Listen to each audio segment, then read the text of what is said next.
Alors, attention, ce n'est pas pour tous les ρ TI, c'est pour tout ρ TI qui est le poids dominant d'un facteur irréductible de la représentation ρ restreinte à G chapeau. Hein, j'oublie la partie galoisienne. Hein, donc j'ai une représentation, de G chapeau et je demande que les poids des facteurs irréductibles vérifient cette condition. Hein, donc voilà, c'est une condition un peu technique. C'est toujours le même GLR ou ça dépend du... Ah non, la GLR, c'est le GLR de la représentation ρ. Hein, donc c'est le même GLR, mais évidemment, je n'exige pas que la représentation ρ soit irréductible. Hein, je ne l'exige pas parce que... ça ne dépend pas de P, ça. Oui, non, le caractère det P dépend de P. Hein, par exemple, si vous prenez...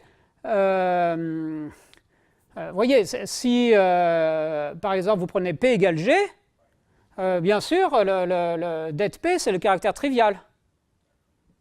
Hein, mais on va voir tout de suite pourquoi j'introduis ça. Voilà, donc ici j'ai terminé l'énoncé de la définition. Donc les caractères det P vont être utiles. En fait, je vais tout de suite dire pourquoi ils sont importants, au moins dans l'exemple, enfin dans des exemples. Alors d'abord, je vais faire des remarques. Premièrement, ici j'ai dit que je demande que ce caractère soit unique, mais en fait l'unicité de 4 provient de la propriété 3. Hein, la propriété de 3, j'ai demandé que ici le noyau de ρ T soit trivial. Hein, donc, maintenant, on peut remarquer que l'existence est assurée si on a un isomorphisme de Z G chapeau dans Z ρ chapeau. Alors ici, Z G chapeau F, c'est quoi?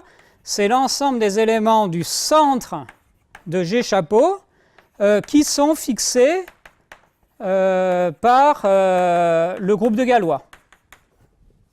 D'accord? Et ici, ça c'est quoi?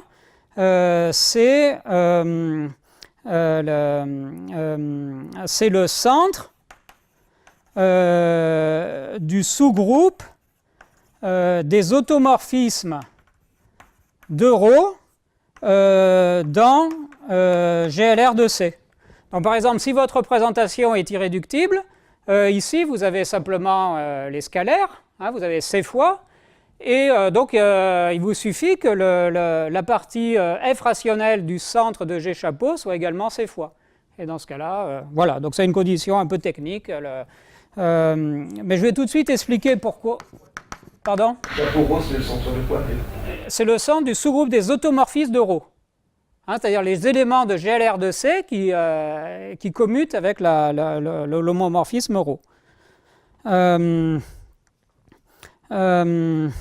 Alors, une deuxième remarque importante, c'est la suivante, c'est que si j'ai donc un M, un sous-groupe de Lévy standard qui provient d'un sous-groupe parabolique standard P, bien sûr, le dual N chapeau de M est un sous-groupe de Lévy standard de G chapeau, Et ici, si on a une représentation de transfert, c'est-à-dire un homomorphisme qui vérifie toutes ces conditions, eh ben, je peux le restreindre à M chapeau et on obtient une représentation de transfert induite qui, en fait, on peut vérifier qu'elle vérifie toutes les conditions que j'ai dites, en particulier la propriété 4. Voilà, donc c'est pour ça que je n'ai pas demandé que la représentation est irréductible, c'est parce que quand on restreint à un sous-groupe de Lévy, évidemment, en général, on perd la propriété d'irréductibilité.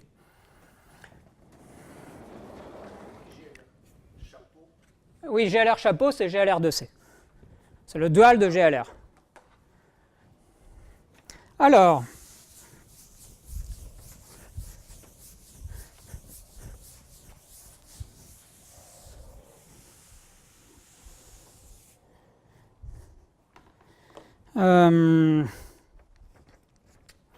je vais donner des exemples. Bon, d'abord, évidemment, le premier exemple, c'est G égale GLR et ρ égale la représentation standard de GLR de C. GLR de C agissant sur C puissance R de la manière naturelle. Alors, dans ce cas-là, on peut voir que le déterminant indice G, évidemment, c'est le déterminant classique. Et le déterminant indice B, c'est simplement le déterminant à la puissance R-1.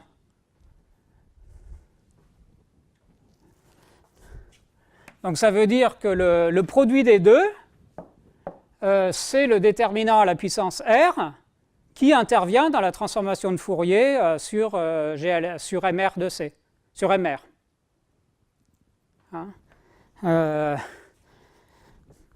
alors, le deuxième exemple qui en fait pour nous va être quelque chose qu'on va suivre tout le temps, c'est quand G chapeau est égal à GL2 de C et la représentation qu'on considère, c'est la puissance symétrique, SIMK. Donc ça va de GL2 de C, donc ça va de G chapeau, dans GL indice K plus 1 de C. Hein, donc c'est une puissance symétrique Km d'une matrice de 2. Alors évidemment, si on veut que la propriété 3 d'injectivité soit vérifiée, ici il faut diviser par le noyau. Le noyau c'est mu K, hein, les racines Km. Donc voilà, on va prendre G chapeau égale GL2 de C sur mu K. Hein, mu K, c'est l'ensemble des Z appartenant à C fois, tel que Z puissance K égale 1.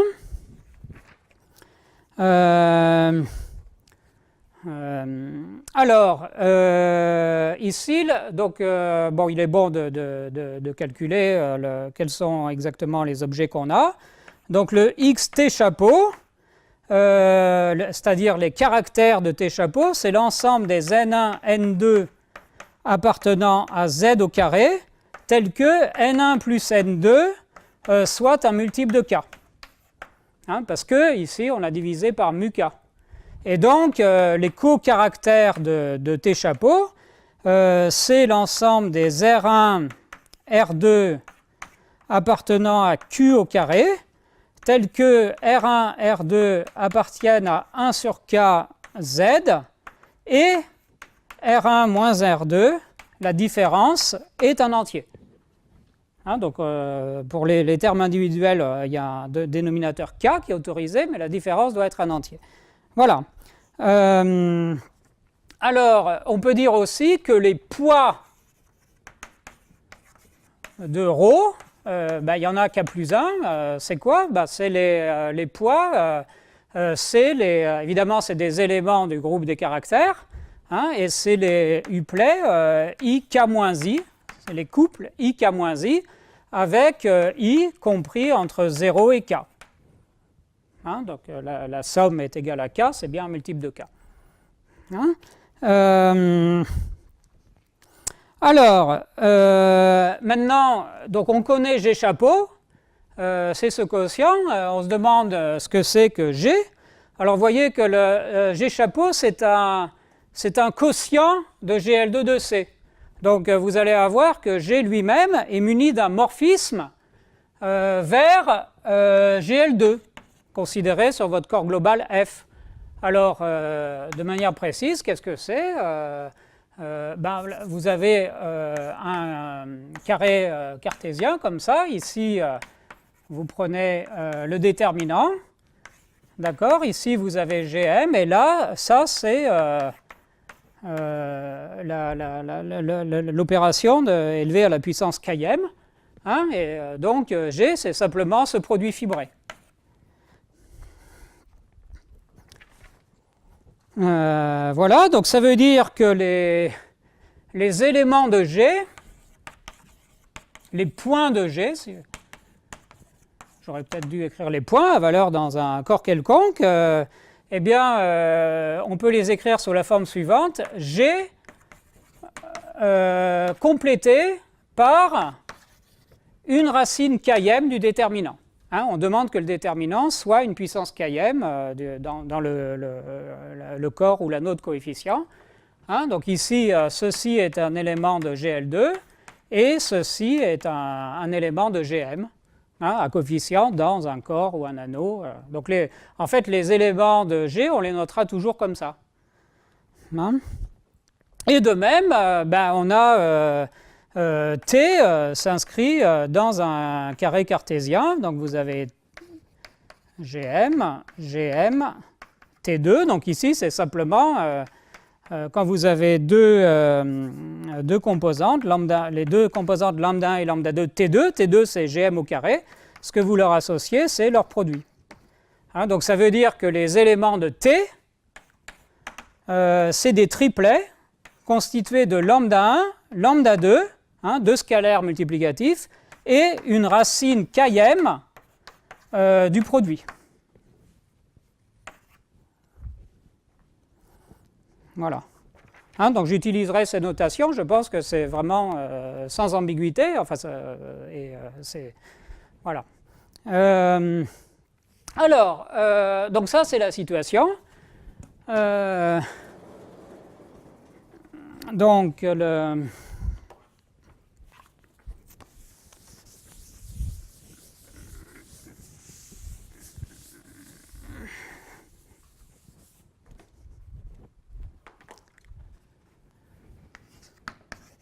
ensuite, le paragraphe 2, donc forme et propriété attendue. Propriété, j'ai envie de dire propriété générale attendue, hein, parce qu'après je vais devenir plus précis. Hein, donc là, ce dont je parle, c'est des transformations de Fourier non linéaires. Hein, donc je vais dire ce que j'entends par une transformation de Fourier non linéaire.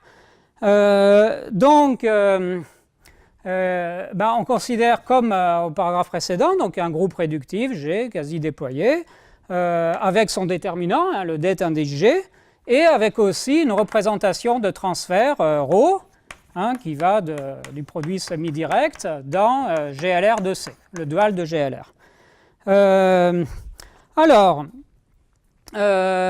Ici on va introduire des caractères. Donc d'abord, det indice ρ, c'est un caractère qui va de G dans Gm et qui est défini comme le produit du det indice G et du det indice B, hein, avec la... Voilà. Hein, donc det indice B, c'est un caractère qui vérifie cette propriété. Hein, donc si la représentation est irréductible, il y a simplement une condition. Hein, donc voilà, pardon, c'est le produit des caractères. Hein, et puis ensuite, j'ai le det indice ρm. Donc lui, c'est un caractère qui va de M dans Gm. Et par définition, c'est égal au det indice G. Vous voyez, le det indice G apparaît partout, hein, indépendamment du sous-groupe de Lévy que vous considérez, mais vous le multipliez par le det du sous-groupe de Borel de M, c'est-à-dire le det de B inter M. Voilà, donc c'est la même chose, sauf que vous avez remplacé G par M. Hein, et vous voyez que les caractères ici et là, quand on les restreint au tort, évidemment, ne sont pas les mêmes. Alors, voilà, donc c'est une définition dont on va avoir besoin. Alors, une remarque qu'on peut faire immédiatement, c'est que si M est égal à T, hein, donc la partie torique, la partie abélienne de notre groupe, bien sûr, on a que le det indice ρ T est égal au det indice G. Hein, dans ce cas-là, il n'y a pas de facteur supplémentaire. Bon, ensuite, donc je regarde les exemples classiques. Donc d'abord, si G est égal à GLR et ρ est la représentation standard, eh bien tout à l'heure j'avais écrit que le det indice G c'est le déterminant au sens usuel, le det indice B c'est le déterminant au sens usuel à la puissance R-1, donc le det indice ρ c'est le déterminant à la puissance R. Alors, la deuxième famille d'exemples que je veux regarder, c'est bien sûr G chapeau égale GL2 de C divisé par mu K, et ρ égale la représentation donnée par la puissance symétrique Km. Alors, dans ce cas-là, qu'est-ce que c'est que le det indice G de G? Donc je rappelle, les éléments hein, de G s'écrivent comme ça. Un élément de GL2 complété par une racine Km de son déterminant. Alors quel est le det indice G dans ce cas-là? Eh bien, c'est la racine Km du déterminant. Hein, donc vérifiez. Et alors, qu'est-ce que c'est que le det indice B de la même chose? Eh bien, cette fois, c'est le déterminant. Hein, donc vous obtenez que le det indice B, c'est le det indice G à la puissance K, et le det indice ρ, c'est le det indice G à la puissance K plus 1. Vous avez le det indice ρ est égal au det indice G à la puissance K plus 1.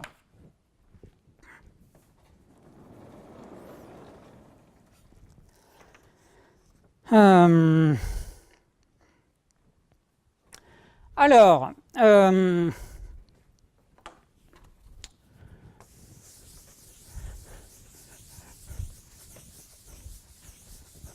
maintenant, on va donner une première définition de ce qu'on entend par transformation de Fourier.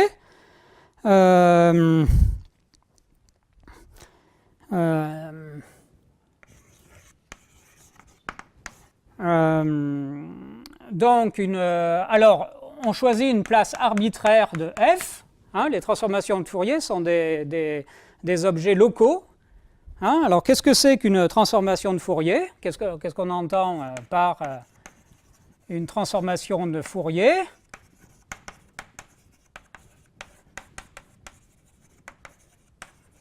Sur G de fx, eh bien, c'est un opérateur linéaire qui est noté comme ça, mais des chapeaux. Donc, ça transforme des fonctions sur G de fx en des fonctions sur G de fx. Hein, opérateur linéaire.